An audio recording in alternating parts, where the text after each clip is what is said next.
তৃতীয় অধ্যায়। মহারাজ নাভির পত্নী মেরুদেবীর গর্ভে ঋষভদেবের আবির্ভাব। এই অধ্যায়ে আগ্নিধ্রের জ্যেষ্ঠ পুত্র মহারাজ নাভির নির্মল চরিত্র বর্ণিত হয়েছে।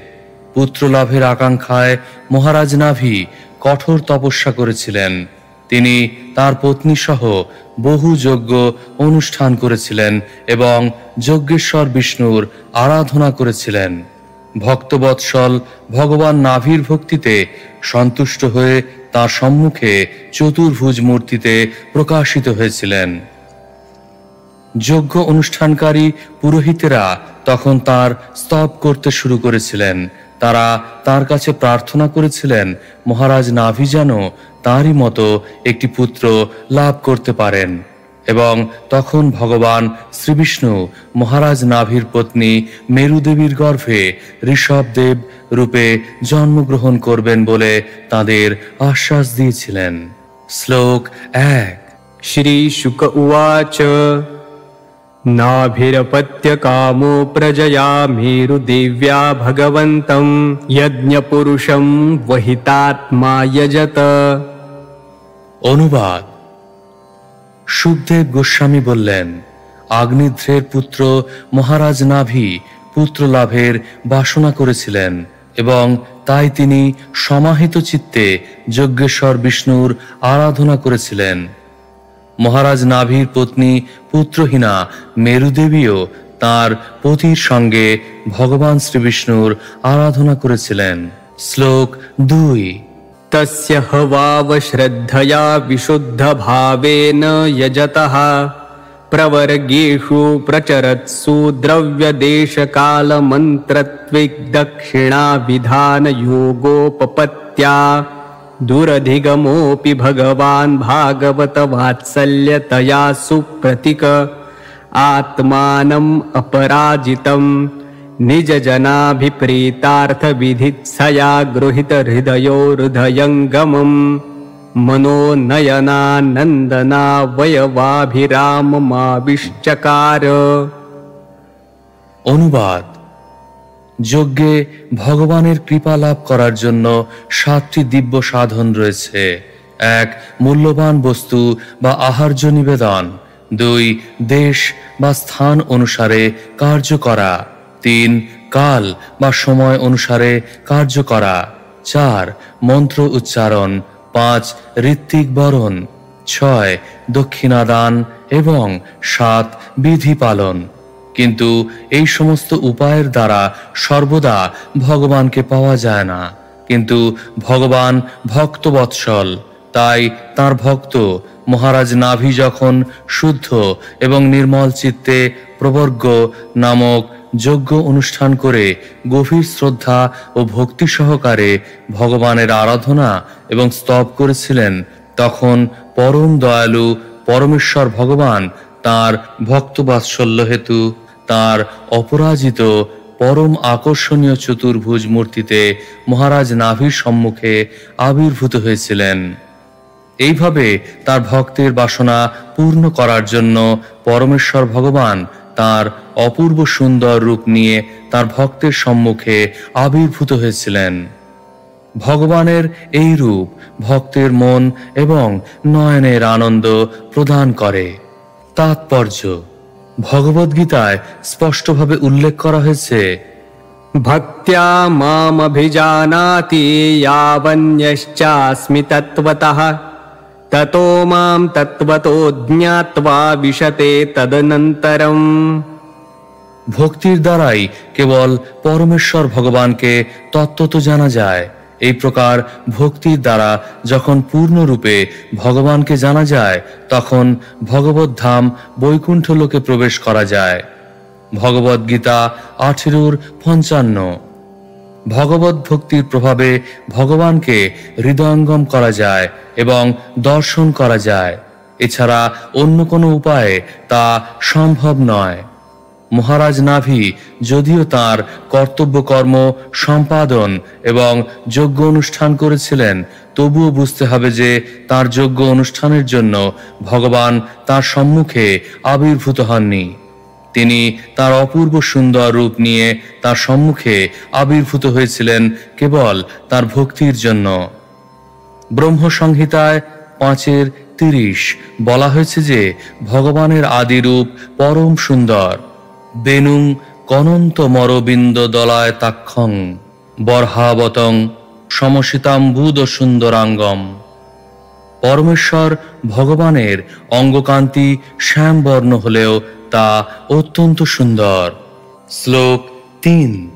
अथः तमाविष्कृतभुजयुगलद्वयं हिरण्मयं पुरुषविशेषं कपिशकौशेयाम्बरधरमुरसि विलसच्छ्रिद्वत्सललामं दरवरवनरुहवन मालाच्छूर्यमृतमणिगदादिभिः रूपलक्षितं स्फुटकिरणप्रवरमुकुटकुण्डल कटककटिसूत्रहार केयूरनुपुराद्यङ्गभूषणविभूषितमृत्विक् सदस्य गृहपतयो धना इवोत्तमधनमुपलभ्य स बहुमानम् अर्हणेनावनतशीर्षाण उपतस्थुः। অনুবাদ। ভগবান শ্রীবিষ্ণু তাঁর চতুর্ভুজ রূপে রাজার সম্মুখে আবির্ভূত হয়েছিলেন। তিনি তেজময় পুরুষোত্তম রূপে প্রকাশিত হয়েছিলেন। তার কটিদেশ পীত পট্টবস্ত্রে বেষ্টিত ছিল। বক্ষস্থলে শ্রীবৎসক চিহ্ন শোভা বিস্তার করছিল। তার 4 হাতে ছিল শঙ্খ, পদ্ম, চক্র ও গদা, এবং তার গলদেশে বনফুলের মালা ও কৌস্তবমণি শোভা পাচ্ছিল।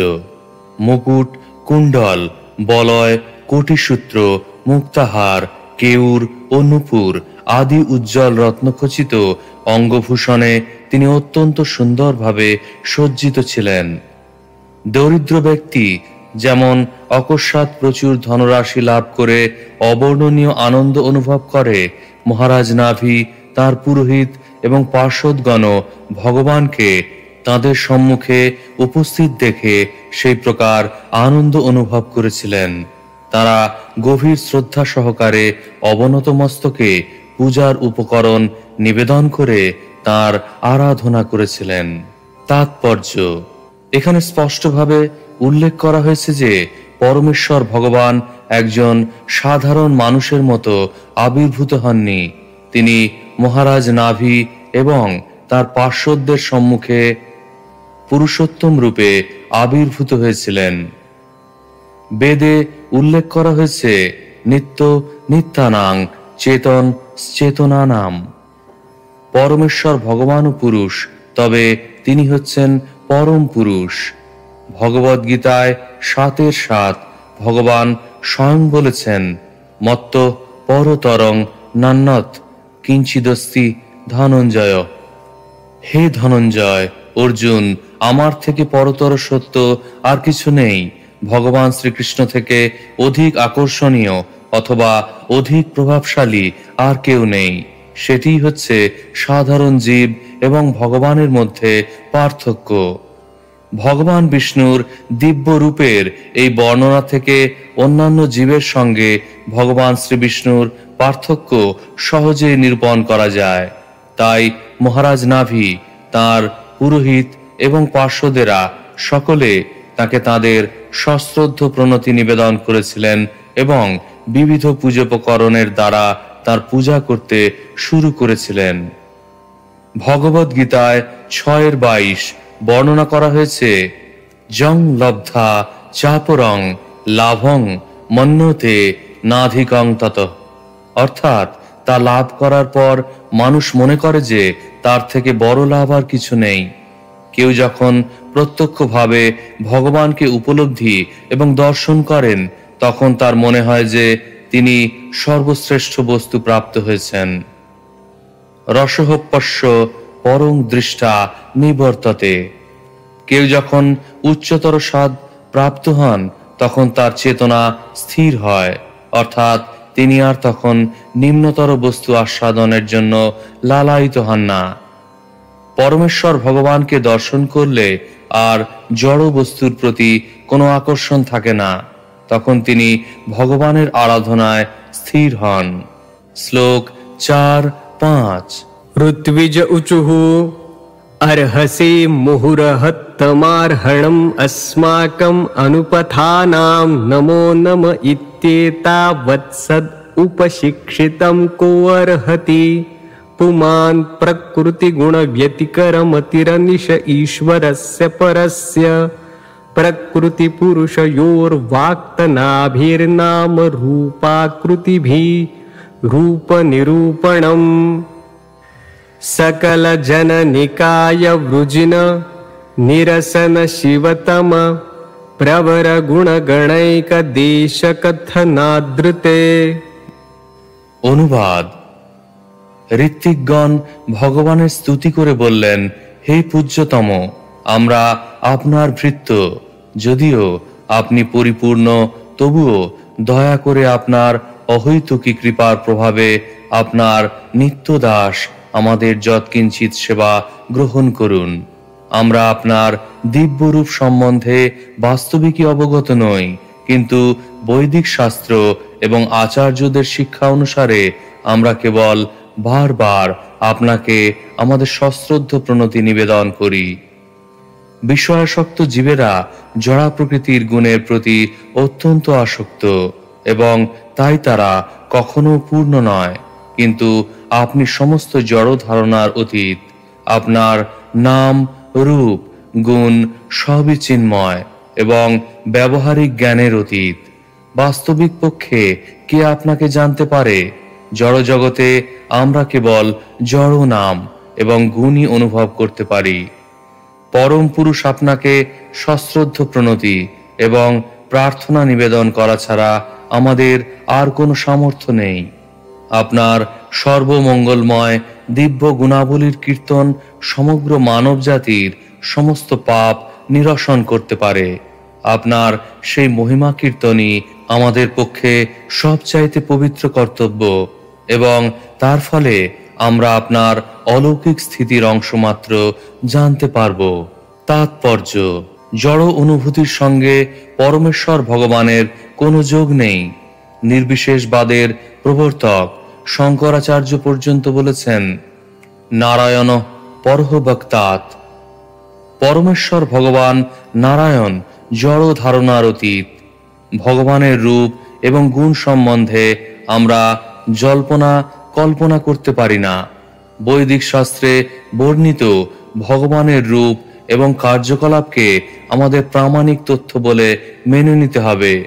যেমন ব্রহ্ম সংহিতায় 5:29 উল্লেখ করা হয়েছে, चिन्तामणि प्रकर सद्मसु कल्प वृक्ष लतावृतेषु सुरभिरभिपालयन्तम् लक्ष्मी सहस्रशत संभ्रम सेव्यमानं गोविन्दमादिपुरुषं तमहं भजामि। চিন্তামণির দ্বারা রচিত এবং লক্ষ লক্ষ কল্পবৃক্ষ পরিবেষ্টিত চিন্ময় ধামে যিনি নিত্য বিরাজ করেন এবং সুরভি গাভীদের পালন করেন, শত সহস্র লক্ষ্মী দেবী সম্ভ্রম এবং প্রীতি সহকারে নিরন্তর যার সেবা করেন, সেই আদি পুরুষ গোবিন্দকে আমি ভজনা করি। সেই পরম তত্ত্ব সম্বন্ধে কিছু ধারণা, তার রূপ এবং গুণের সম্বন্ধে কিছু জ্ঞান আমরা বৈদিক শাস্ত্র ও ব্রহ্মা, নারদ, সুখদেব গোস্বামী এবং অন্যান্য মহাজনদের বাণী থেকে প্রাপ্ত হতে পারি। শ্রীল রূপ গোস্বামী বলেছেন, অতঃ শ্রীকৃষ্ণ নামাদিন ভবেত গ্রাহ্যমিন্দ্রিয়ই। আমাদের জড় ইন্দ্রিয়ের দ্বারা আমরা শ্রীকৃষ্ণের নাম, রূপ, গুণ সম্বন্ধে অনুমান করতে পারি না। তাই ভগবানের আরেকটি নাম হচ্ছে অধক্ষজ এবং অপ্রাকৃত, অর্থাৎ তিনি আমাদের জড় ইন্দ্রিয়ের অনুভূতির অতীত। ভগবান তার অহৈতুকী ভক্ত বাৎসল্য হেতু মহারাজ নাভির সম্মুখে আবির্ভূত হয়েছিলেন। তেমনি আমরা যদি ভগবানের সেবায় যুক্ত হই, তাহলে তিনি আমাদের কাছে নিজেকে প্রকাশ করবেন। সেবন মুখে হি জিহ্বাদৌ স্বয়মেব স্ফুরত্তদ। ভগবানকে জানার এটিই হচ্ছে একমাত্র উপায়। ভগবদ গীতায় প্রতিপন্ন হয়েছে ভক্তা মামোভিজানাতি জাবান যশ্চাস্মি তত্ত্বতঃ। ভক্তির প্রভাবে পরমেশ্বর ভগবানকে জানা যায়, এছাড়া অন্য আর কোনো উপায় নেই। সাধুদের বাণী শ্রবণ করার মাধ্যমে এবং শাস্ত্রের মাধ্যমে আমাদের ভগবানকে জানতে হবে। ভগবানের রূপ এবং গুণ জল্পনা কল্পনার দ্বারা অবগত হওয়া যায় না। শ্লোক 6। परिजनानुराग विरचित शबल संशब्द सलिल सित किसलय तुलसी काधूर्वाङ्कुरैरपि संभृतया सपर्यया किल परम परितुष्यसि। অনুবাদ: হে পরমেশ্বর ভগবান, আপনি সর্বতোভাবে পূর্ণ। আপনার ভক্ত যখন বাষ্প গদগদ স্বরে আপনার স্তুতি করেন এবং অনুরাগ ভরে জল, শুদ্ধ পল্লব, তুলসী ও দুর্বাঙ্কুর দ্বারা আপনার পূজা সম্পাদন করেন, তখন আপনি নিশ্চয়ই সেই পূজার দ্বারা বিশেষভাবে সন্তুষ্ট হন। তাৎপর্য: পরমেশ্বর ভগবানের সন্তুষ্টি বিধানের জন্য প্রচুর ধনসম্পদ, বিদ্যা অথবা ঐশ্বর্যের প্রয়োজন হয় না। কেউ যদি প্রেম ও আনন্দে মগ্ন হয়ে কেবল একটি ফুল, জল এবং তুলসী ভগবানকে নিবেদন করেন, তাহলেই তিনি সন্তুষ্ট হন। ভগবদ গীতায় উল্লেখ করা হয়েছে, পত্রং পুষ্পং ফলং তোয়ং যৌ মে ভক্তা প্রযচ্ছতি। কেউ যদি প্রেম এবং ভক্তি সহকারে আমাকে পত্র, পুষ্প, ফল অথবা জল প্রদান করে, তাহলে আমি তা গ্রহণ করি। ভগবদ গীতা 9:26। ভগবত ভক্তির দ্বারাই কেবল ভগবান প্রসন্ন হন। তাই এখানে বলা হয়েছে যে ভগবান কেবল ভক্তির দ্বারাই সন্তুষ্ট হন। গৌতমীয় তন্ত্র থেকে উল্লেখ করে হরি ভক্তি বিলাসে বলা হয়েছে, तुलसी दलमात्रेण जलस्य चुलुकेन वा विक्रीणिते स्वम् आत्मानं भक्तेभ्यो भक्तवत्सलः। শ্রীকৃষ্ণ তার ভক্তদের প্রতি অত্যন্ত স্নেহপরায়ণ এবং তার ভক্ত যদি তাকে কেবল একটি তুলসী পত্র ও এক অঞ্জলি জল দান করেন, তাহলে তিনি তার সেই ভক্তের কাছে নিজেকে বিক্রি করে দেন। ভগবান তার ভক্তের প্রতি অহৈতুকী কৃপাপরায়ণ। তিনি এতই কৃপাপরায়ণ যে সবচাইতে দরিদ্র ব্যক্তিও তাকে ভক্তি সহকারে একটু জল ও একটু ফুল নিবেদন করতে পারেন এবং তার ফলে তিনি প্রসন্ন হন। তার ভক্ত বাৎসল্য হেতু তিনি তার ভক্তের সঙ্গে এইভাবে আচরণ করেন। শ্লোক 7। अथानयापि न भवत इज्जयोरुभार भरया समुचितमर्थमिहोपलभामहे। অনুবাদ: আমরা বহু উপচার সহকারে আপনার পূজা করেছি এবং আপনার উদ্দেশ্যে যজ্ঞ করেছি, কিন্তু আমাদের মনে হয় যে আপনার প্রসন্নতা বিধানের জন্য এত সমস্ত আয়োজনের কোনো প্রয়োজন নেই। তাৎপর্য: শ্রীল রূপ গোস্বামী বলেছেন যে কাউকে যদি নানা প্রকার খাদ্যদ্রব্য নিবেদন করা হয়, কিন্তু তার যদি ক্ষুধা না থাকে, তাহলে সেই নিবেদনের কোনো মূল্য নেই। বড় বড় যজ্ঞে ভগবানের সন্তুষ্টি বিধানের জন্য বহু সামগ্রী একত্র করা হয়, কিন্তু যদি ভগবানের প্রতি ভক্তি, আসক্তি অথবা প্রীতি না থাকে, তাহলে সেই সমস্ত আয়োজন নিষ্ফল। ভগবান পূর্ণ এবং আমাদের কাছ থেকে তার কোনো কিছু গ্রহণ করার প্রয়োজন নেই, কিন্তু আমরা যদি তাকে একটু জল, একটি ফুল এবং একটি তুলসী পত্র ভক্তি সহকারে নিবেদন করি, তাহলে তিনি তা গ্রহণ করবেন। ভক্তি হচ্ছে পরমেশ্বর ভগবানের সন্তুষ্টি বিধানের প্রধান উপায়। বিরাট যজ্ঞ অনুষ্ঠানের কোনো প্রয়োজন হয় না। পুরোহিতেরা এই মনে করে অনুশোচনা করছিলেন যে তারা ভক্তির পথ অবলম্বন করেননি এবং তার ফলে তাদের যজ্ঞ অনুষ্ঠান ভগবানের প্রসন্নতা বিধান করেনি।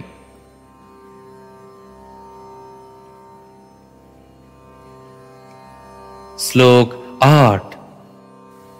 आत्मन एवानुसवनमञ्जसाव्यतिरेकेण वो भूयमाना शेष पुरुषार्थ स्वरूपस्य किन्तु नाथाशिष आशासानानामेतद् अभिसंराधन मात्रं भवितुमर्हति। অনুবাদ: আপনার মধ্যে সমস্ত পুরুষার্থ সাক্ষাৎভাবে স্বতঃসিদ্ধ রূপে অপ্রতিহত গতিতে এবং প্রচুরভাবে প্রতিক্ষণই উৎপন্ন হচ্ছে। সেই অশেষ পুরুষার্থরূপ আনন্দই আপনার স্বরূপ। কিন্তু হে ভগবান, আমরা নিরন্তর জড়সুখ ভোগের বাসনা করছি। এই সমস্ত যজ্ঞের আপনার কোনো প্রয়োজন নেই, কিন্তু আপনার আশীর্বাদে যাতে আমাদের জড়সুখ ভোগ হয়, সেই জন্যই প্রকৃতপক্ষে এই সমস্ত যজ্ঞের অনুষ্ঠান হয়। আমাদের সকাম কর্মের উদ্দেশ্যেই এই সমস্ত যজ্ঞ অনুষ্ঠান হয়। আপনার সেগুলিতে প্রকৃতপক্ষে কোনো প্রয়োজন নেই। তাৎপর্য: পরমেশ্বর ভগবান স্বয়ং সম্পূর্ণ, তাই বড় বড় যজ্ঞে তার কোনো প্রয়োজন নেই। যারা নিজেদের স্বার্থে জড় ঐশ্বর্য কামনা করে, সকাম কর্ম তাদেরই জন্য। যজ্ঞার্থাৎ কর্মণো হনত্র লোকহয়ং কর্মবন্ধন। আমরা যদি ভগবানের সন্তুষ্টি বিধানের জন্য কর্ম না করি, তাহলে আমাদের মায়ার দাসত্ব করতে হয়। আমরা কোটি কোটি টাকা খরচ করে বিশাল মন্দির নির্মাণ করতে পারি, কিন্তু ভগবানের এই প্রকার মন্দিরের কোনো আবশ্যকতা নেই।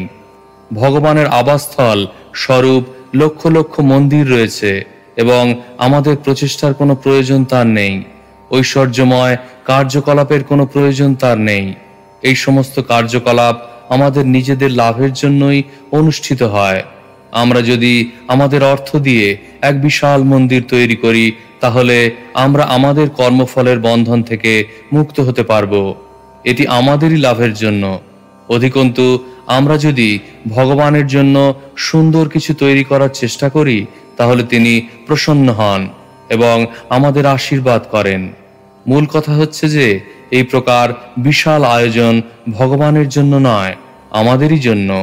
আমরা যদি কোনো না কোনোভাবে ভগবানের আশীর্বাদ লাভ করতে পারি, তাহলে আমাদের চেতনা নির্মল হতে পারে এবং আমরা আমাদের প্রকৃত আলোয় ভগবত ধামে ফিরে যেতে পারি। শ্লোক 9। तद्यथा बालिशानां स्वयमात्मनः श्रेयः परमविदुषां परमपुरुषप्रकर्षकरुणया स्वमहिमानं चापवर्गाख्यम् उपकल्पयिष्यन् स्वयं नापचित एवेतरवदितोपलक्षितः। অনুবাদ: হে ভগবান, আমরা ধর্ম, অর্থ, কাম এবং মোক্ষ লাভের উপায় সম্বন্ধে সম্পূর্ণরূপে অজ্ঞ, কারণ জীবনের প্রকৃত লক্ষ্য যে কি তা আমরা জানি না। আপনি যেন স্বয়ং পূজা গ্রহণ করবার জন্য আমাদের সম্মুখে উপস্থিত হয়েছেন, কিন্তু প্রকৃতপক্ষে আমাদের দর্শন দান করবার জন্যই আপনি এসেছেন। আপনি আপনার অসীম করুণাবশত অপবর্গ নামক স্বীয় মাহাত্ম্য প্রদান করার জন্য আমাদের অজ্ঞতাজনিত কারণে যথাযথভাবে পূজিত না হয়েও এখানে এসেছেন। তাৎপর্য: ভগবান শ্রীবিষ্ণু স্বয়ং যজ্ঞস্থলে উপস্থিত হয়েছিলেন, কিন্তু তার অর্থ এই নয় যে তার কোনো স্বার্থ ছিল। তেমনি মন্দিরে অর্চা বিগ্রহ সেই উদ্দেশ্যেই থাকে। তার অহৈতুকী কৃপার প্রভাবে পরমেশ্বর ভগবান আমাদের সম্মুখে উপস্থিত হন, যাতে আমরা তাকে দর্শন করতে পারি। যেহেতু আমাদের দিব্য দৃষ্টি নেই, তাই আমরা ভগবানের সচ্চিদানন্দ বিগ্রহ দর্শন করতে পারি না। সেই জন্য ভগবান তার অহৈতুকী কৃপার প্রভাবে এমন রূপে আসেন যাতে আমরা তাকে দেখতে পাই। আমরা পাথর, কাঠ ইত্যাদি জড় বস্তুই কেবল দর্শন করতে পারি এবং তাই ভগবান কাঠ, পাথর ইত্যাদি বস্তুর মাধ্যমে রূপ পরিগ্রহ করে মন্দিরে আমাদের সেবা গ্রহণ করেন। এটি ভগবানের অহৈতুকী কৃপার প্রকাশ। যদিও এই সমস্ত বস্তুর প্রতি তার কোনো আসক্তি নেই, তবুও আমাদের প্রেমময় সেবা গ্রহণ করার জন্য তিনি এইভাবে আসেন। প্রকৃতপক্ষে ভগবানের পূজার জন্য উপযুক্ত উপকরণ আমরা নিবেদন করতে পারি না, কারণ আমরা সম্পূর্ণরূপে অজ্ঞ। তাঁর অহৈতুকী কৃপার ফলে মহারাজ নাভির যজ্ঞস্থলে ভগবান আবির্ভূত হয়েছিলেন। শ্লোক 10। अथायम एव बरो ह्यर्हत्तमयर्हि बर्हिषि राजर्षेर्वरदर्शभो भवान् निज पुरुषे क्षण विषय आसित। অনুবাদ: হে পূজ্যতম, আপনি সমস্ত বরদাতাদের মধ্যে শ্রেষ্ঠ এবং আমাদের বর প্রদান করবার জন্যই আপনি মহারাজ নাভির যজ্ঞস্থলে আবির্ভূত হয়েছেন। আপনি যেহেতু আমাদের নয়ন পথের পথিক হয়েছেন, সেটি আমাদের পক্ষে পরম বর স্বরূপ হয়েছে। তাৎপর্য: নিজ পুরুষ ইক্ষণ বিষয়। ভগবদ্গীতায় 9:29 কৃষ্ণ বলেছেন, সমহং সর্বভূতেষু। আমি কারো প্রতি বিদ্বেষ পরায়ণ নই, আবার কারো পক্ষপাতিত্ব আমি করি না। আমি সকলের প্রতি সমভাবাপন্ন, কিন্তু ভক্তি সহকারে যে আমার সেবা করে সে আমার প্রিয়, সে আমাতে স্থিত এবং আমিও তার প্রিয়। ভগবান সকলের প্রতি সমদর্শী, অর্থাৎ কেউ তাঁর শত্রু নয় এবং মিত্রও নয়। সকলেই তার কর্মের ফল ভোগ করছে এবং সকলের হৃদয়ে বিরাজমান ভগবান সব দেখছেন এবং বাঞ্ছিত ফল প্রদান করছেন। কিন্তু ভক্তরা যেমন সর্বদা ভগবানের সন্তুষ্টি বিধানের জন্য উৎসুক, তেমনি ভগবানও তার ভক্তদের সম্মুখে উপস্থিত হতে অত্যন্ত উৎসুক। ভগবদ্গীতায় 4:8 শ্রীকৃষ্ণ বলেছেন, परित्राणाय साधूनां विनाशाय च दुष्कृतां धर्म संस्थापनार्थाय संभवामि युगे युगे। পুণ্যাত্মাদের পরিত্রাণ করার জন্য এবং দুষ্কৃতকারীদের বিনাশ করার জন্য এবং ধর্ম সংস্থাপন করার জন্য আমি যুগে যুগে আবির্ভূত হই। এইভাবে শ্রীকৃষ্ণ আসেন তার ভক্তদের উদ্ধার করবার জন্য এবং সন্তুষ্টি বিধান করবার জন্য। প্রকৃতপক্ষে তিনি অসুরদের সংহার করতে আসেন না, কারণ সেই কার্যটি তার প্রতিনিধিরাও করতে পারে। মহারাজ নাভির যজ্ঞস্থলে বিষ্ণু আবির্ভূত হয়েছিলেন মহারাজ নাভি এবং তার পার্শ্বদের প্রসন্নতা বিধানের জন্য। এছাড়া সেখানে আবির্ভূত হওয়ার আর কোনো কারণ তার ছিল না। শ্লোক 11। असंग निशित ज्ञाना नल विधूता शेषमलानां भवत् स्वभावानामात्मा रामाणां मुनिनामन वरत परिगुणित गुणगण परम मंगलायन गुण गणकथनोसि। অনুবাদ: হে ভগবান, মুনি ঋষিগণ নিরন্তর আপনার গুণগান করেন। বৈরাগ্যের দ্বারা শানিত জ্ঞানানলে তাদের হৃদয়ের মলরাশি বিধ্বংস হয়েছে, তার ফলে তারা আত্মারাম হয়েছেন এবং আপনারই স্বভাব প্রাপ্ত হয়েছেন। তারা যদিও আপনার মহিমা কীর্তন করে দিব্য আনন্দ অনুভব করেন, তবুও তাদের পক্ষেও আপনার দর্শন দুর্লভ। তাৎপর্য: মহারাজ নাভির যজ্ঞস্থলে সমবেত পুরোহিতেরা ভগবান শ্রী বিষ্ণুর সাক্ষাৎ দর্শন দানের প্রশংসা করেছেন এবং নিজেদের ধন্য বলে মনে করেছেন। যে সমস্ত মহাত্মা জড়জগতের বন্ধন থেকে সম্পূর্ণরূপে মুক্ত হয়েছেন এবং ভগবানের মহিমা কীর্তন করার ফলে যাদের হৃদয় নির্মল হয়েছে, তাদের পক্ষেও ভগবানের দর্শন দুর্লভ। এই প্রকার ব্যক্তিরা ভগবানের দিব্য গুণাবলী কীর্তন করেই সন্তুষ্ট থাকেন। প্রকৃতপক্ষে ভগবানের ব্যক্তিগত উপস্থিতির কোনো প্রয়োজন তাদের হয় না। পুরোহিতেরা বলেছিলেন যে ভগবানের সাক্ষাৎ লাভ সেই সমস্ত মহাত্মাদের পক্ষেও দুর্লভ, কিন্তু তাদের প্রতি তিনি এতই কৃপাময় যে তিনি তাদের সম্মুখে স্বয়ং উপস্থিত হয়েছেন। তাই সেই পুরোহিতেরা তার প্রতি গভীর কৃতজ্ঞতা অনুভব করেছিলেন। শ্লোক 12। अथ कथश्चित् स्खलन क्षुत्पतन जृम्भण दुरवस्थानादिषु विवशानां न स्मरणाय ज्वरमरणदशायामपि सकलकश्मल निरसनानि तव गुणकृतनामधेयानि वचनगोचराणि भवन्तु। অনুবাদ: হে ভগবান, আমরা বিপদগামী, ক্ষুধার্ত, পতিত, অজ্ঞানাচ্ছন্ন, দুরবস্থাগ্রস্ত, পীড়িত এবং মৃত্যুর সময় প্রবল জ্বরে আক্রান্ত হওয়ার ফলে আপনার নাম, রূপ ও গুণাবলী স্মরণ করতে সক্ষম নাও হতে পারি।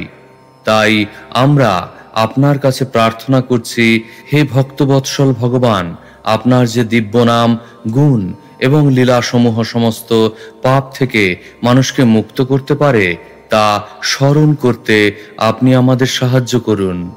তাৎপর্য: জীবনে প্রকৃত সাফল্য হচ্ছে অন্তে নারায়ণ স্মৃতি। মৃত্যুর সময় ভগবানের দিব্য নাম, গুণাবলী, লীলা এবং রূপ স্মরণ করা। মন্দিরে ভগবানের প্রেমময় সেবায় যুক্ত হওয়া সত্ত্বেও জড়বন্ধন এতই কঠিন যে মৃত্যুর সময় পীড়িত হওয়ার ফলে এবং মানসিক বিকারের ফলে আমরা ভগবানকে ভুলে যেতে পারি। তাই ভগবানের কাছে আমাদের এই প্রার্থনা করা উচিত যে তিনি যেন আমাদের মৃত্যুর সময় তাঁর শ্রীপাদ পদ্ম স্মরণ করার যোগ্যতা প্রদান করেন। এই প্রসঙ্গে শ্রীমদ্ ভাগবতের 6ষ্ঠ স্কন্ধের 2য় অধ্যায়ের 9-10 এবং 14-15 শ্লোক দ্রষ্টব্য। শ্লোক 13। किञ्चायं राजर्षिरपत्यकामः प्रजां भवादृषिमाशासान ईश्वरमाशिषां स्वर्गापवर्गयोरपि भवन्तम् उपधावति प्रजायाम् अर्थप्रत्ययो धनदमिवाधनः फलीकरणम्। অনুবাদ: হে ভগবান, এই মহারাজ নাভি আপনার মতো একটি পুত্র লাভ করাকেই তার জীবনের চরম লক্ষ্য বলে মনে করেছেন। হে ভগবান, দরিদ্র ব্যক্তি যেমন মহাধনবান ব্যক্তির কাছে গিয়ে কেবল একটু শস্যকণা ভিক্ষা করে, তেমনি স্বর্গ ও অপবর্গ প্রদানে সক্ষম আপনার কাছে মহারাজ নাভি কেবল একটি পুত্র লাভের আকাঙ্ক্ষা করছেন। তাৎপর্য: মহারাজ নাভি যে কেবল একটি পুত্র লাভের জন্য সেই মহাযজ্ঞ অনুষ্ঠান করেছিলেন, সেই জন্য পুরোহিতেরা কিছুটা লজ্জিত হয়েছিলেন। ভগবান তাকে স্বর্গলোক অথবা বৈকুণ্ঠ লোকে স্থান প্রদান করতে পারতেন। শ্রী চৈতন্য মহাপ্রভু আমাদের শিক্ষা দিয়েছেন কিভাবে ভগবানের কাছে গিয়ে চরম আশীর্বাদ ভিক্ষা করতে হয়। তিনি বলেছেন, ন ধনং ন জনং ন সুন্দরিং কবিতাং বা জগদীশ কাময়ে। তিনি ভগবানের কাছে জড়জাগতিক কোনো কিছুর প্রার্থনা করেননি। জড় ঐশ্বর্য মানে হচ্ছে ধন সম্পদ, সুখী পরিবার, সুন্দরী স্ত্রী এবং বহু অনুগামী। কিন্তু বুদ্ধিমান ভক্ত ভগবানের কাছে জড়জাগতিক কোনো কিছু ভিক্ষা করেন না। তার একমাত্র প্রার্থনা হচ্ছে, মম জন্মনি জন্মনীশ্বরে ভবতাদ্ভক্তিরয় হৈতুকি তৈ। তিনি নিরন্তর ভগবানের প্রেমময় সেবায় যুক্ত হতে চান। তিনি স্বর্গলোকে উন্নীত হতে চান না অথবা জড়জগতের বন্ধন থেকে মুক্তি চান না। তা যদি হতো তাহলে শ্রী চৈতন্য মহাপ্রভু বলতেন না, মম জন্মনি জন্মনি। ভক্ত যদি ভগবানের সেবা করতে পারেন তাহলে বারবার জন্মগ্রহণ করতে তার কোনো আপত্তি থাকে না। প্রকৃতপক্ষে চরম মুক্তি হচ্ছে ভগবত ধামে ফিরে যাওয়া। ভক্ত কখনো জড়জগতের কোনো বস্তু নিয়ে মাথা ঘামান না। যদিও মহারাজ নাভি ভগবান শ্রী বিষ্ণুর মতো একটি পুত্র কামনা করেছিলেন, তবুও ভগবানের মতো পুত্র আকাঙ্ক্ষা করাও এক প্রকার ইন্দ্রিয় সুখ। শুদ্ধ ভক্ত কেবল ভগবানের প্রেমময় সেবায় যুক্ত হতে চান। শ্লোক 14। को वा इहते पराजितो पराजितया मायया नवसितपदव्यानावृतमतिर्विषय विषरयानावृतप्रकृतिरनुपासितमहच्चरणः। অনুবাদ: হে ভগবান, মহাজনের চরণ সেবা না করে কোন পুরুষই বা এই সংসারে আপনার মায়ার দ্বারা মোহিত চিত্ত, বশীভূত এবং বিষয় বিষের বেগে আচ্ছাদিত না হয়েছেন। আপনার মায়া দুর্জয়া, তার গতি কেউই লক্ষ্য করতে পারে না, অথবা কেউই বলতে পারে না কিভাবে তিনি কার্য করেন।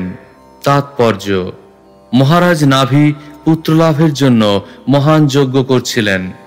সেই পুত্র ভগবানের মতো হতে পারে, কিন্তু এই প্রকার জড়জাগতিক বাসনা, তা সে যতই মহৎ হোক অথবা ক্ষুদ্র হোক, তা মায়ারই প্রভাব। তাই ভগবত ভক্তিকে নিষ্কাম বলে বর্ণনা করা হয়। অন্নাভিলাষাতা শূন্যং। সকলেই মায়ার দ্বারা প্রভাবিত হয়ে সব রকম জড়বাসনার বন্ধনে আবদ্ধ হয়। মহারাজ নাভিও তার ব্যতিক্রম ছিলেন না। মায়ার প্রভাব থেকে মুক্ত হওয়ার একমাত্র উপায় হচ্ছে মহান ভক্তের সেবায় যুক্ত হওয়া, মহচ্চরণ সেবা। মহান ভক্তের শ্রীপাদ পদ্মের আরাধনা না করে কখনো মায়ার প্রভাব থেকে মুক্ত হওয়া যায় না। শ্রীল নরোত্তম দাস ঠাকুর তাই বলেছেন, ছাড়িয়া বৈষ্ণব সেবা নিস্তার পায়েছে কেবা। মায়া অপরাজিত এবং তার প্রভাবও অপরাজিত। ভগবদ গীতায় 7:14 সেই কথা প্রতিপন্ন করে বলা হয়েছে, दैति हेषा गुणमयी मम माया दुरत्यया। এই ত্রিগুণাত্মিকা মায়া আমারই শক্তি এবং তাকে অতিক্রম করা অত্যন্ত কঠিন। ভগবত ভক্তই কেবল মায়ার এই মহান প্রভাব অতিক্রম করতে পারেন। মহারাজ নাভি যে পুত্র কামনা করেছিলেন তাতে তার কোনো দোষ ছিল না। তিনি সমস্ত পুত্রের মধ্যে সর্বশ্রেষ্ঠ ভগবানের মতো পুত্র কামনা করেছিলেন। ভগবত ভক্তের সঙ্গ করার ফলে জড় ঐশ্বর্যের প্রতি কোনো বাসনা থাকে না। সেই কথা চৈতন্য চরিতামৃতে মধ্য 22:54 প্রতিপন্ন হয়েছে। সাধু সঙ্গ সর্বশাস্ত্রে কয়, লবমাত্র সাধু সঙ্গে সর্বসিদ্ধি হয়। এবং মধ্যলীলায় 22:51 বলা হয়েছে, মহৎ কৃপা বিনা কোনো কর্মে ভক্তি নয়, কৃষ্ণ ভক্তি দূরে রহু, সংসার নহে ক্ষয়। কেউ যদি ঐকান্তিকভাবে মায়ার প্রভাব থেকে মুক্ত হয়ে ভগবত ধামে ফিরে যেতে চান, তাহলে তাকে অবশ্যই সাধু ভক্তের সঙ্গ করতে হবে। সেটি হচ্ছে সমস্ত শাস্ত্রের সিদ্ধান্ত। ভগবত ভক্তের ক্ষণিক সঙ্গ প্রভাবেও মায়ার বন্ধন থেকে মুক্ত হওয়া যায়। শুদ্ধ ভক্তের কৃপা ব্যতীত অন্য কোনো উপায়েই জড়জগতের বন্ধন থেকে মুক্ত হওয়া যায় না। বিশেষ করে ভগবানের প্রেমময় সেবা লাভ করতে হলে শুদ্ধ ভক্তের সঙ্গ নিতান্তই আবশ্যক। সাধু সঙ্গ বা মহান ভক্তের আশীর্বাদ ব্যতীত মায়ার বন্ধন থেকে মুক্ত হওয়া যায় না।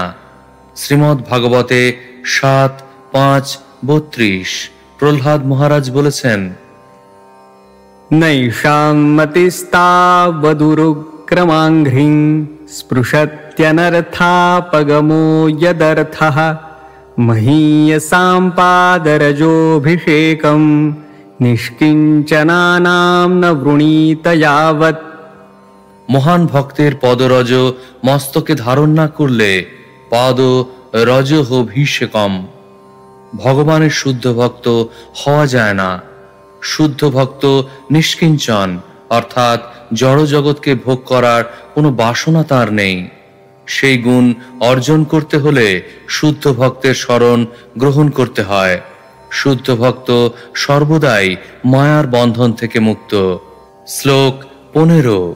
यदुहवाव तव पुनरदभ्रकर्तरिह समाहुतस्तत्रार्थधियां मन्दानां नस्तद्य देवहेलनं देवदेवार्हसि साम्येन सर्वान् प्रतिबोढुं विदुषाम्। অনুবাদ: হে ভগবান, আপনি বহু অদ্ভুত কার্য করেন। এই মহাযজ্ঞ অনুষ্ঠানে আমাদের একমাত্র উদ্দেশ্য হচ্ছে পুত্র লাভ করা। তাই আমাদের বুদ্ধি মোটেই তীক্ষ্ণ নয়। জীবনের প্রকৃত উদ্দেশ্য নির্ধারণ করতে আমরা অভিজ্ঞ নই। জড় উদ্দেশ্য সাধনের জন্য এই তুচ্ছ যজ্ঞে আপনাকে আহ্বান করে আমরা নিশ্চয়ই আপনার শ্রীপাদ পদ্মে মহা অপরাধ করেছি। তাই হে ভগবান, আপনার সমদর্শিতা গুণে কৃপাপূর্বক আমাদের ক্ষমা করুন। তাৎপর্য: এক অতি তুচ্ছ কারণে ভগবানকে বৈকুণ্ঠ থেকে ডেকে আনার ফলে ঋত্বিকেরা অত্যন্ত অনুতপ্ত হয়েছিলেন। শুদ্ধ ভক্ত কখনো অনর্থক ভগবানকে দর্শন করতে চান না। ভগবান বহু কার্যকলাপে যুক্ত, তাই শুদ্ধ ভক্ত তার নিজের ইন্দ্রিয় তৃপ্তি সাধনের জন্য খেয়াল খুশি মতো ভগবানকে দর্শন করতে চান না। শুদ্ধ ভক্ত কেবল ভগবানের কৃপার উপর নির্ভর করেন এবং ভগবান যখন প্রসন্ন হন তখন তিনি তাকে প্রত্যক্ষভাবে দর্শন করতে পারেন। ভগবান হচ্ছেন ব্রহ্মা, শিবাদি মহান দেবতাদেরও অগোচর। ভগবানকে আস্তে আহ্বান করে নাভি মহারাজের পুরোহিতেরা নিজেদের মূঢ়তা প্রতিপন্ন করেছিলেন, কিন্তু তা সত্ত্বেও ভগবান তাঁর অহৈতুকী কৃপার বশে সেখানে এসেছিলেন। তাই তাঁরা সকলে ভগবানের কাছে ক্ষমা প্রার্থনা করেছিলেন। জড়জাগতিক লাভের জন্য ভগবানের আরাধনা করা মহাজনদের দ্বারা অনুমোদিত হয়নি। ভগবদ্গীতায় 7:16 সেই সম্বন্ধে বলা হয়েছে, चतुर्विधा भजन्ते मां जनाः सुकृतिनोऽर्जुन आर्तो जिज्ञासुरर्थार्थी ज्ञानी च भरतर्षभ। হে অর্জুন, 4 প্রকার সুকৃতি সম্পন্ন ব্যক্তি আমার ভজনা করেন। তারা হচ্ছেন আর্ত, অর্থার্থী, জিজ্ঞাসু এবং জ্ঞানী। ভক্তির শুরু তখন হয় যখন মানুষ দুর্দশায় পড়ে, অথবা ধন কামনা করে, অথবা পরম সত্যকে জানার অভিলাষী হয়। কিন্তু যারা এইভাবে ভগবানের সমীপবর্তী হয় তারা প্রকৃতপক্ষে ভক্ত নয়। যেহেতু তারা পরম সত্য পরমেশ্বর ভগবানের সম্বন্ধে জিজ্ঞাসু, তাই তাদের পুণ্যবান, সুকৃতিন বলে স্বীকার করা হয়। ভগবানের বিবিধ কার্যকলাপ না জানার ফলে তারা জড়জাগতিক লাভের জন্য অনর্থক ভগবানকে বিরক্ত করে। কিন্তু ভগবান এতই কৃপালু যে তাকে বিরক্ত করলেও তিনি তাদের বাসনা পূর্ণ করেন। শুদ্ধ ভক্ত অন্নাভিলাষিতা শূন্য। কোনো উদ্দেশ্য নিয়ে তিনি ভগবানের আরাধনা করেন না। তিনি কর্ম অথবা জ্ঞান রূপ মায়ার প্রভাবের দ্বারা প্রভাবিত নন। শুদ্ধ ভক্ত সর্বদাই কোনো রকম ব্যক্তিগত লাভের উদ্দেশ্য না নিয়ে সর্বদা ভগবানের সেবা করতে প্রস্তুত থাকেন। যজ্ঞের পুরোহিত ঋত্বিকেরা কর্ম এবং ভক্তির পার্থক্য সম্বন্ধে ভালোভাবেই অবগত ছিলেন, এবং যেহেতু তারা নিজেদের কর্মাধীন বলে মনে করেছিলেন, তাই তারা ভগবানের কাছে ক্ষমা ভিক্ষা করেছেন। তারা জানতেন যে এক অতি ক্ষুদ্র উদ্দেশ্য সাধনের জন্য তারা ভগবানকে ডেকে এনেছেন। শ্লোক 16। श्रीशुक उवाच इति निगदेनाभीष्टूयमानो भगवान् निमिषर्षभो वर्षधराभिवादिताभिवन्दितचरणः सदयम् इदम् आह। অনুবাদ: শ্রী সুখদেব গোস্বামী বললেন, ভারতবর্ষের অধিপতি নাভির সম্মানিত ঋত্বিকেরা এইভাবে গদ্যাত্মক স্তোত্রের দ্বারা দেবশ্রেষ্ঠ ভগবানের শ্রীপাদপদ্মে বন্দনা নিবেদন করলেন। দেবশ্রেষ্ঠ পরমেশ্বর ভগবান তখন তাঁদের প্রতি অত্যন্ত প্রসন্ন হয়ে বলেছিলেন।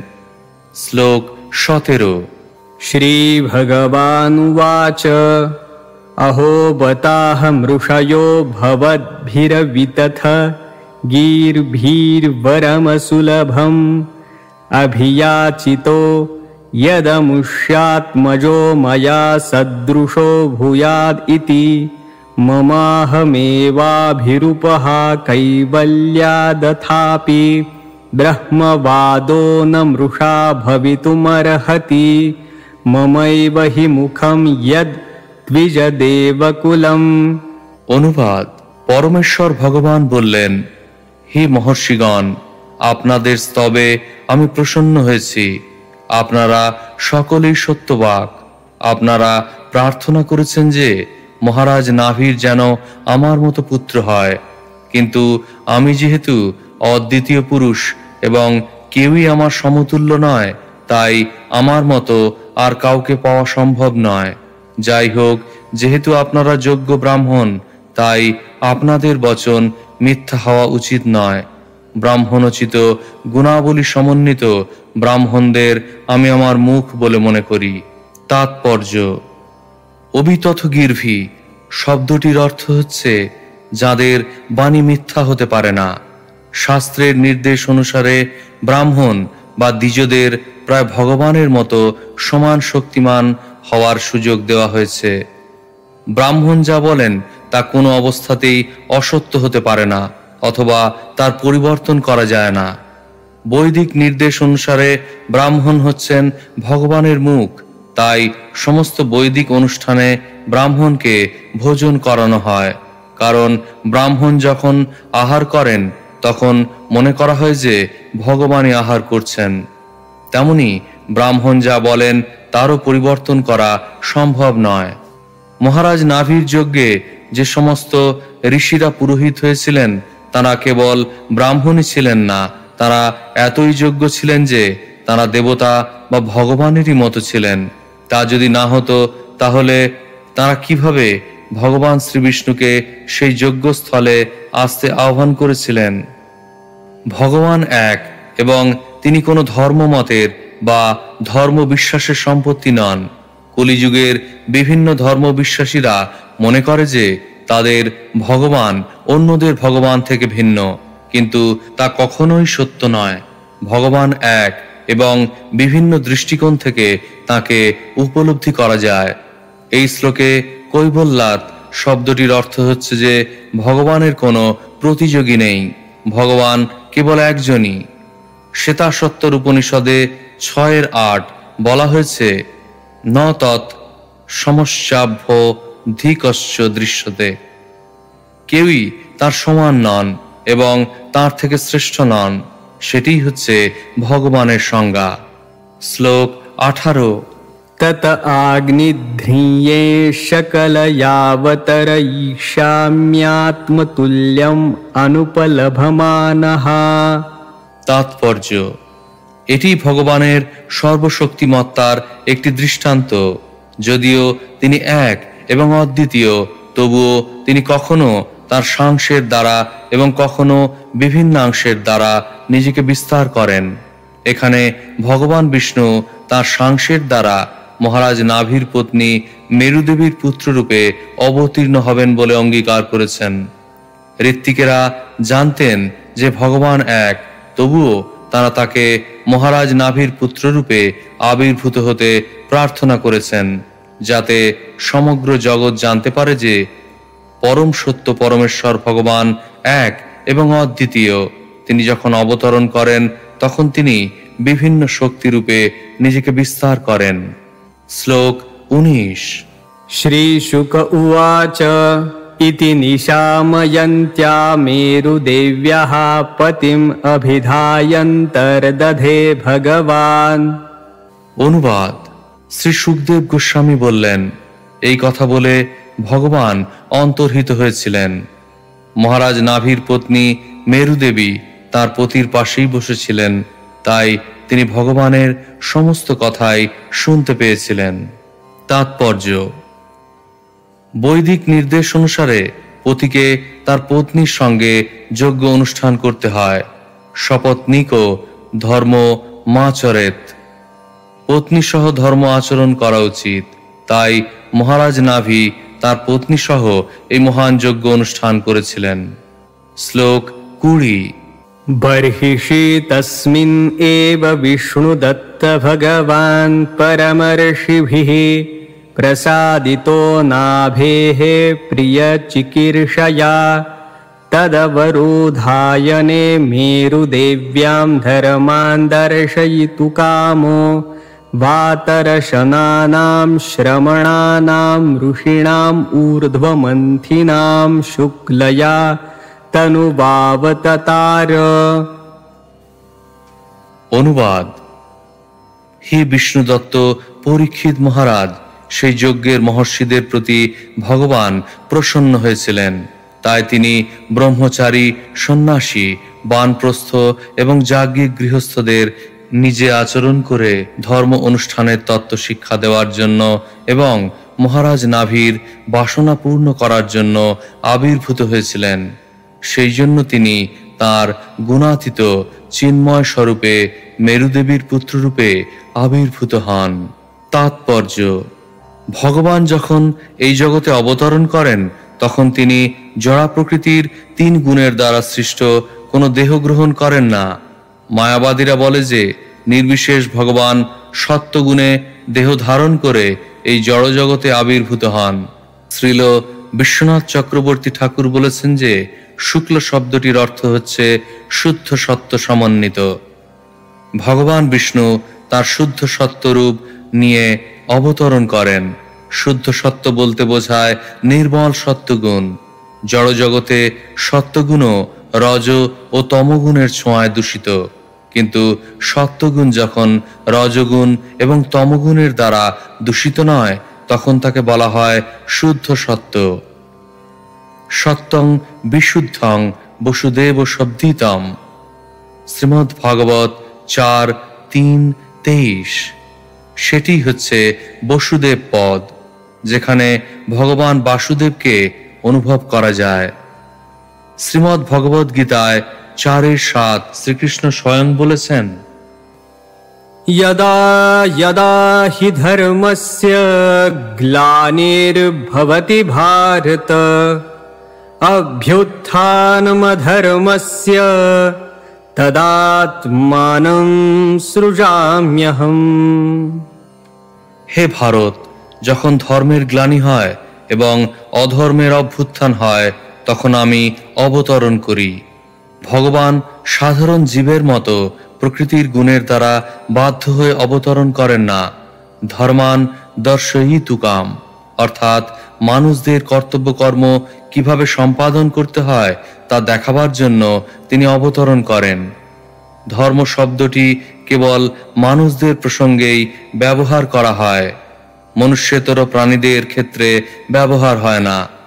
দুর্ভাগ্যবশত মানুষেরা কখনো কখনো ভগবানের দ্বারা পরিচালিত না হয়ে তাদের মন গড়া ধর্ম তৈরি করে।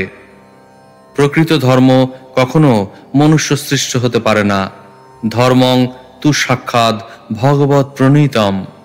শ্রীমদ্ ভগবত 6:3-19। ধর্ম ভগবানের দান। ঠিক যেমন সরকার আইন প্রদান করে, মানুষের তৈরি ধর্ম সম্পূর্ণরূপে নিরর্থক। শ্রীমদ্ ভাগবতে মানুষের তৈরি ধর্মকে কৈতব ধর্ম বা কপট ধর্ম বলে বর্ণনা করা হয়েছে। মানব সমাজে ধর্মীয় অনুশাসন যথাযথভাবে পালন করার পন্থা প্রদর্শন করার জন্য পরমেশ্বর ভগবান অবতারদের প্রেরণ করেন। এই প্রকার ধর্ম হচ্ছে ভক্তি মার্গ। ভগবদ গীতায় ভগবান স্বয়ং বলেছেন, সর্বধর্মান পরিত্যাজ্য মামেকাং শরণং ব্রজ। মহারাজ নাভির পুত্র ঋষভদেব ধর্মনীতি উপদেশ দেবার জন্য এই পৃথিবীতে অবতরণ করেছিলেন। তা 5ম স্কন্ধের 5ম অধ্যায়ে বিশ্লেষণ করা হবে। ইতি মহারাজ নাভির পত্নী মেরুদেবীর গর্ভে ঋষভদেবের আবির্ভাব নামক শ্রীমদ্ ভাগবতের 5ম স্কন্ধের 3য় অধ্যায়ের ভক্তি বেদান্ত তাৎপর্য।